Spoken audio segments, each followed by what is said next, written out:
Many thanks for joining, and this is Breakfast Central, and we're bringing you the Wednesday edition of the program. Now, you can follow us on all socials. We're at News Central TV on Facebook, on Instagram, and if you're outside Nigeria and even in Nigeria at this point in time, feel free to check us out on Twitter as well. If you follow us, we're sure to follow you back also. Now, we are bringing you the papers this morning, and it seems we are starting somewhere in Africa. What's the very first paper? Not west, east or south? Well, we're going to west, Oluchi, or better still, we will be going to south. I beg your pardon, as you can find there on the screen. It's the SOWETAN. That's what we have, and that's what we're starting with. And we're going straight to the SOWETAN. The first a story right there, the front page says, Architects of State Capture.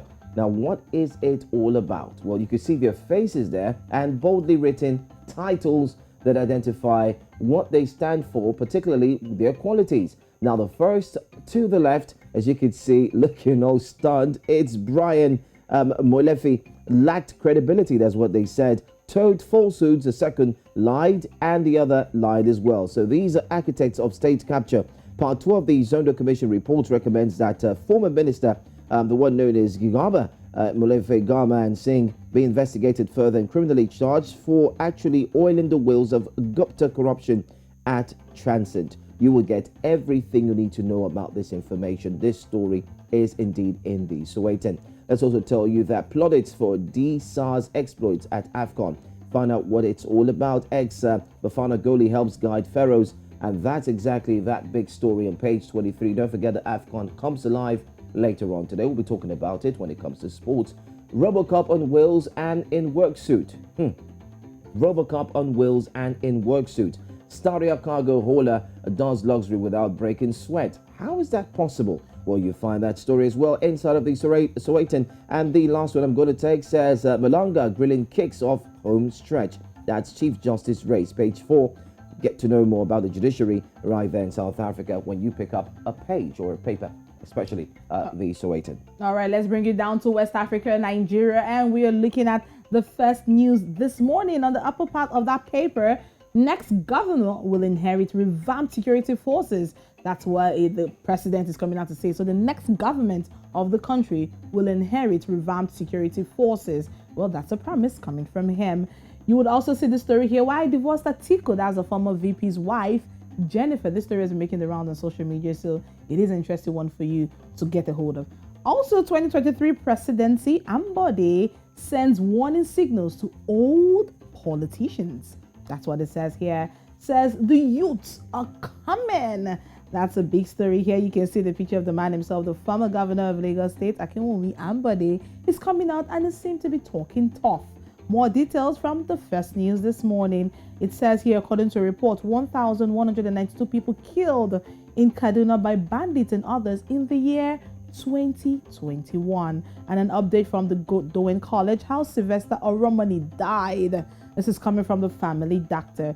2023 is a political year. I mean, that's a year a lot of people have come out to declare their intentions. And here you can see, I never accepted to be Atiku's running mate. This is coming from Inyesom Wike. More details from the first news in Nigeria.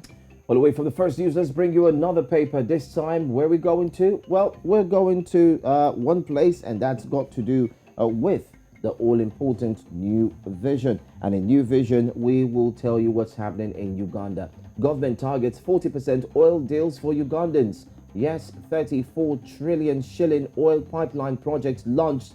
And I can say Museveni is indeed starting to make things happen. He's always on the front page, and it's every time he comes on the front page that he's doing something. He was there yesterday, don't forget. He was there the day before, he was there last week, and it's all about activities, commissioning, executing, and putting his mouth where his money is. Well, that's the kind of thing I think Ugandans would love to see. But that's what you find.